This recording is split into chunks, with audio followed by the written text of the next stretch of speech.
कराऊंगी। Hello everyone, welcome to the commerce share F Adda platform. This is Saumya here. चलिए आज का session start करते हैं। आज का सेशन है आपका यूनिट 2 अकाउंटिंग एंड ऑडिटिंग के टॉप 50 कॉन्सेप्ट्स या टॉप 50 एमसीक्यूज। मेरे हिसाब से आपके लिए एमसीक्यूज नहीं है ये, एमसीक्यूज के फॉर्म में 50 कॉन्सेप्ट्स होंगे जो आपको छोड़कर नहीं जाने हैं।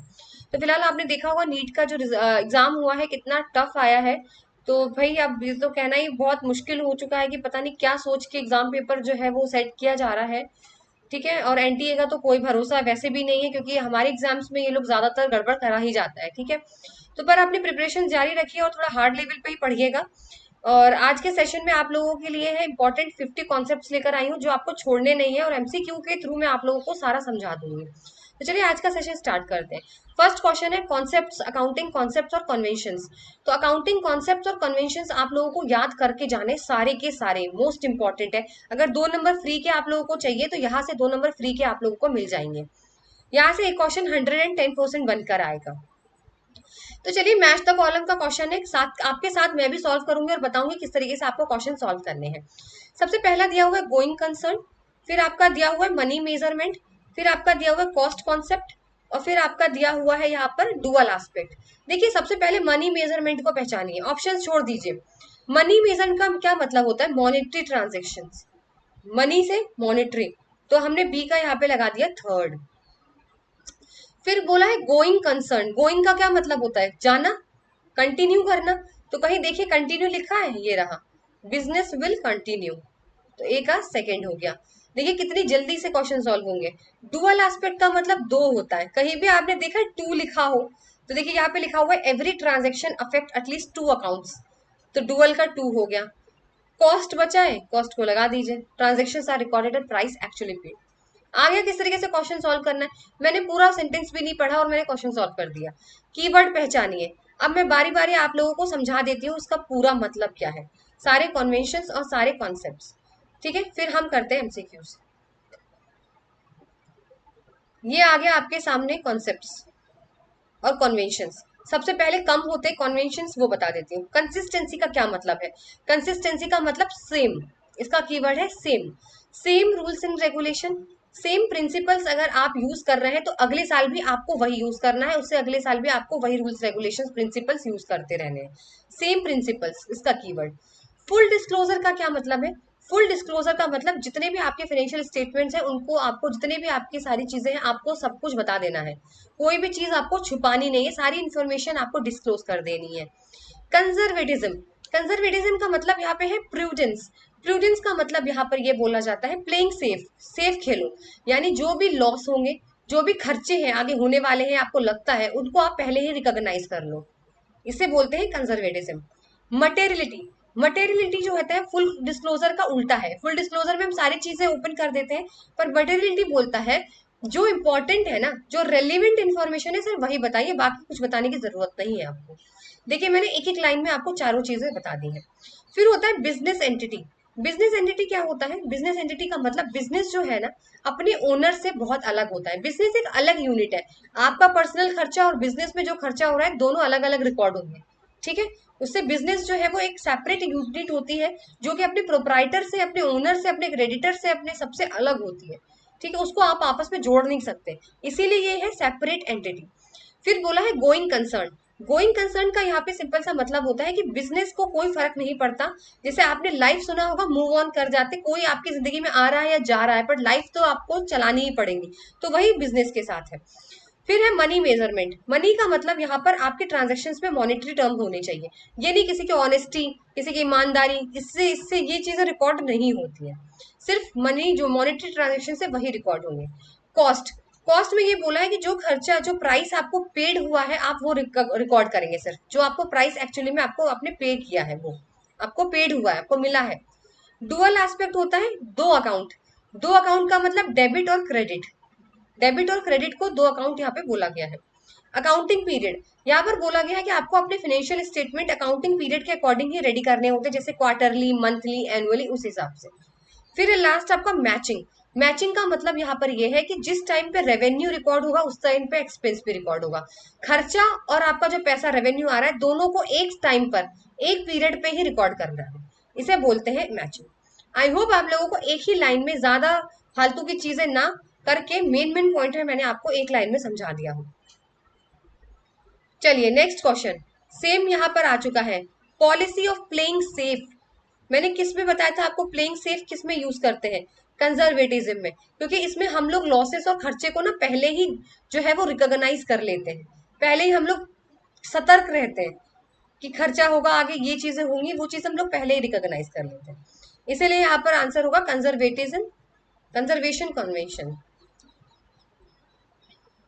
अब यहाँ पर भी आपके 2 नंबर आते हैं फ्री के, इंडियन एएस यानी इंडियन अकाउंटिंग स्टैंडर्ड और आपको एएस अकाउंटिंग स्टैंडर्ड रट लेने हैं। इसके गूगल पे जाके देखिएगा, इसके निमोनिक्स दिए हुए हैं, उससे याद करेंगे तो आपको याद हो जाएगा। इसको आपको 2 नंबर अगर आपको एक्स्ट्रा चाहिए फ्री के तो आप ये याद कर लीजिए दोनों, इंडियन अकाउंटिंग स्टैंडर्ड और अकाउंटिंग स्टैंडर्ड। अब देखिए इंडियन अकाउंटिंग स्टैंडर्ड 37 जो होता है वो कॉन्टीजेंट लाइबिलिटी का होता है, और इंडियन अकाउंटिंग स्टैंडर्ड 104 जो होता है वो आपका इंश्योरेंस का होता है। 2 तो इन्वेंट्री का होता है सबसे इजी, और 19 जो होता है वो एम्प्लॉय बेनिफिट का होता है। इसलिए ऑप्शन नंबर ए यहाँ पर आपका राइट आंसर हो जाएगा। देखिए इसमें तो कोई समझाने का नहीं था, इसीलिए आपको ये तो याद होगा तो आप कर दोगे, नहीं आएगा तो फिर कैसे करोगे आप। चलिए नेक्स्ट क्वेश्चन। नेक्स्ट क्वेश्चन में ये बोला गया है आपसे, जब भी कोई इनकमिंग पार्टनर कोई पार्टनर आ रहा है लेकिन वो गुडविल लेकर नहीं आया, तो कौन से एडजस्टमेंट गुडविल के करे जाएंगे, किस तरीके का एडजस्टमेंट किया जाएगा। तो जब भी कोई इनकमिंग पार्टनर अपने गुडविल लेकर नहीं आता है तो जो नए पार्टनर्स के कैपिटल अकाउंट है उनमें जो है वो गुडविल का एडजस्टमेंट किया जाता है। तो ये आपको याद रखना है कि कोई भी जब पार्टनर आएगा लेकिन वो गुडविल लेकर नहीं आया है तो जो एडजस्टमेंट होगा गुडविल का वो आपका capital account of the new partner के अंदर किया जाएगा।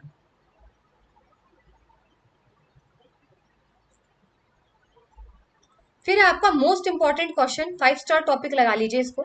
एज पर section 68 of the Indian companies act, a company may purchase its own shares, company जो है वो खुद के शेयर्स खरीद सकती है, बिल्कुल खरीद सकती है, लेकिन किस में से खरीद सकती है, out of which of the following. तो ये है आपका सेक्शन 68 जिसमें बोला गया है कि Indian companies act, a company may purchase its own shares out of the which of the following, किस किस में से वो जो है परचेज कर सकती है। तो ये आपको याद होने चाहिए। सबसे पहला फ्री रिजर्व्स में से ले सकती है, बिल्कुल ले सकती है। सिक्योरिटीज प्रीमियम अकाउंट से ले सकते हैं, बिल्कुल ले सकते हैं। जनरल रिजर्व में से ले सकते हैं, बिल्कुल ले सकते हैं। Proceeds of any other shares में से ले सकते हैं, ले सकते हैं। क्या सेम काइंड ऑफ शेयर से ले सकते हैं, सेम काइंड ऑफ शेयर से क्या लिया जा सकता है, तो नो मैम, बिल्कुल भी नहीं। आप हर कहीं से ले लीजिए लेकिन सेम काइंड ऑफ शेयर से आप परचेज नहीं कर सकते अपने शेयर्स। जो एक तरीके के शेयर्स होते हैं वहां से company can not purchase its own shares out of same kind of shares. ये आप लोग अच्छी तरीके से ये सेक्शन लर्न कर लीजिए। Section 68 of the Indian companies act, company जो है वो may purchase its own shares out of free reserve, securities premium account और आपकी जनरल रिजर्व और any other kind of shares. तो यहाँ पर ऑप्शन होगा A B C D. A B C D कहाँ दिया हुआ है, बी ऑप्शन यहाँ पर आपका राइट हो गया। सेम काइंड ऑफ शेयर्स से नहीं खरीद सकते, ठीक है, सेम काइंड ऑफ शेयर से यहाँ पर नहीं खरीदा जा सकता।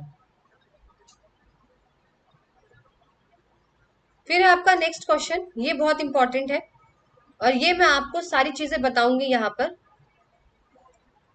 किस तरीके से आपको कीवर्ड दूंगी आप कभी नहीं भूलेंगे। The examination of documentary evidence in support of transaction contained in the books of account is termed as which of the following, verification, vouching, valuation या फिर वैलिडेशन। चलिए बताइए।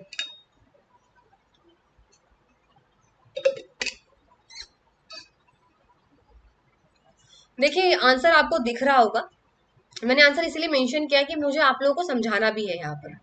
इसका आंसर होगा वाउचिंग। देखिए वाउचिंग का कीवर्ड क्या है, आपने सेंटेंस में देखा एविडेंस, किसी भी तरीके का अगर आपको एविडेंस वर्ड कहीं भी लिखा हुआ मिल जाए, एविडेंस, भाई प्रूफ दीजिए ट्रांजेक्शन का, तो आप क्या निकाल के दोगे, लीजिए वाउचिंग पकड़िए, देख लीजिए ट्रांजेक्शन का एविडेंस। तो कहीं पर भी अगर एविडेंस का वर्ड आ जाता है तो वो वाउचिंग बोला जाता है। अब वेरिफिकेशन का क्या मतलब है, वेरिफिकेशन का मतलब होता है कंफर्मेशन, इसका जो कीवर्ड है वो होगा आपका कंफर्मेशन, ठीक है, कंफर्मेशन इसका कीवर्ड होगा। किसी भी ट्रांजेक्शन का आप कंफर्म कर रहे हो कि यही ओनर है, ये इसी की लाइबिलिटीज है, इसी की एसेट्स है, इसी की चीजें हैं, आप कंफर्म कर रहे हो। जैसे आपका डॉक्यूमेंट वेरिफिकेशन होता है, आपकी जॉब लगती है तो आपका कास्ट सर्टिफिकेट देखा जाता है, डॉक्यूमेंट वेरीफाई होते हैं आपके कि हाँ वाकई ये इस नाम से सौम्या है कि नहीं है, ये वाकई ये सौम्या यादव है या नहीं है, ये चीज आप देखते हैं ना डॉक्यूमेंट वेरिफिकेशन पे। भाई इसी ने इसी कॉलेज से पढ़ाई की है, इसने जेआरएफ निकाला भी है नहीं निकाला है वो, तो मैं एविडेंस के प्रूफ में उसको दिखाऊंगी ना अपना सर्टिफिकेट। तो अगर मैंने अपने एविडेंस के प्रूफ में मैंने जेआरएफ का लेटर दिखा दिया तो वो वाउचिंग है, एक तरीके से मैं आपको एग्जाम्पल समझा रही हूँ। लेकिन जो डॉक्यूमेंट वेरिफिकेशन होता है तो वो चेक करेगा कि हाँ वाकई इसने जेआरएफ क्लियर किया है कि नहीं किया है, वो पूरा चेक करेगा। तो वो चीज बोलते हैं कंफर्मेशन करना, वेरीफाई करना, वेरिफिकेशन। वही वैल्यूएशन क्या होता है, उस चीज की वैल्यू देखना। आपने बैलेंस शीट दिखाई तो आपकी जो एसेट्स की वैल्यू है, आपकी जो लाइबिलिटीज की वैल्यू है, उसकी वैल्यू सही है या नहीं सही है, वर्थ है या नहीं है, वो बोलता है वैल्यूएशन। तो वाउचिंग, एविडेंस आगे लिखिए उसके, कहीं भी एविडेंस की बात आती है तो वाउचिंग, कहीं भी कंफर्म की बात आती है तो वेरिफिकेशन, और कहीं भी वैल्यू की बात आती है तो वैल्यूएशन। मोस्ट इंपॉर्टेंट क्वेश्चन आपका सितंबर 2024 में ये क्वेश्चन आया हुआ है।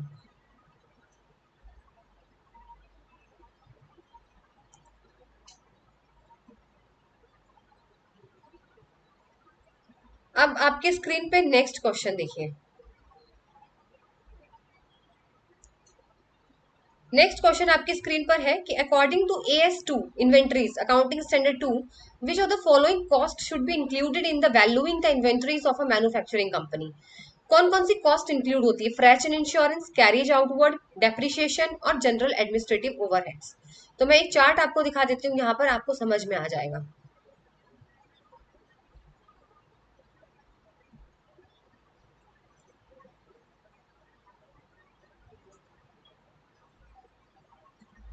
यहाँ पे देखिए इन्वेंट्री कॉस्ट के अंदर क्या क्या चीजें आती हैं। सबसे पहला कॉस्ट ऑफ परचेज।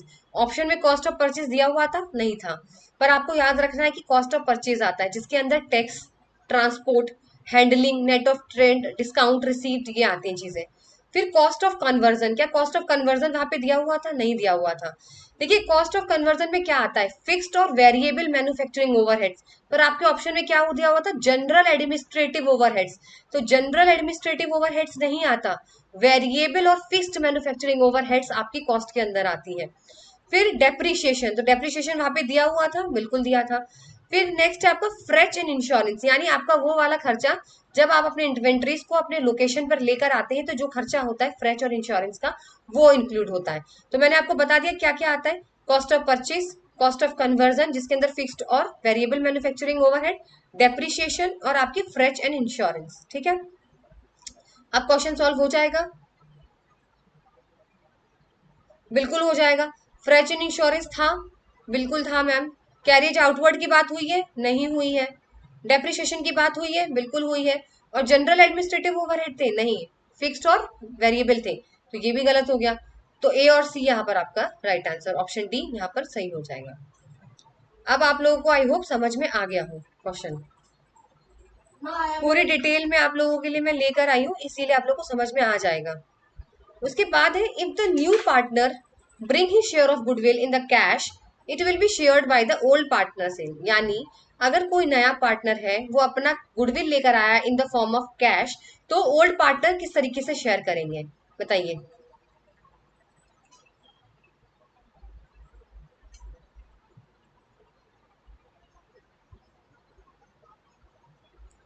तो इसमें जो है ओल्ड पार्टनर वो सेक्रीफाइस रेशियो में करेंगे, इसमें करेंगे सेक्रीफाइसिंग रेशियो, यानी रेशियो ऑफ सेक्रीफाइस।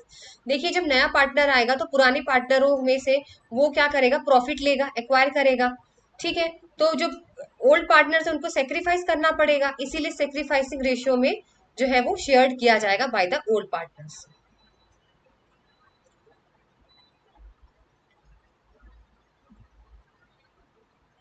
चलिए आज का सेशन यही तक था। कल आप लोगों के लिए इंपॉर्टेंट सेशंस और भी आगे क्वेश्चंस हैं मेरे लिए कराने के लिए, और बहुत इंपॉर्टेंट सेशन है।